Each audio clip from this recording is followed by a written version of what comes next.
అణువో కాక కడున్ మహావిభవుడో అచ్చిన్నుడో చిన్నుడో గుణియో నిర్గుణుడో యటన్సు విబుధుల్ కుంఠీభవతత్వమార్గణులై ఏ విభుపాద పద్మ భజనోత్కర్షంబులన్ తత్వవీక్షణముంజేసెదరు అట్టి విష్ణున్ పరమున్ సర్వాత్మున్ సేవించెదన్.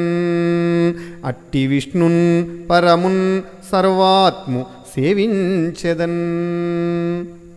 ఆ పరమపురుషుడు అనుమాత్రుడా, మహామహితాత్ముడా, అఖండుడా, అఖండుడు కానివాడా, గుణసహితుడా, గుణరహితుడా అని పండితులు తంటాలు పడుతూ తప్పుదారి పట్టి అసలు తత్వాన్ని తెలుసుకోలేక దేవదేవుని పాదకమలాలను ఆశ్రయించి భజనోత్కర్ష వల్ల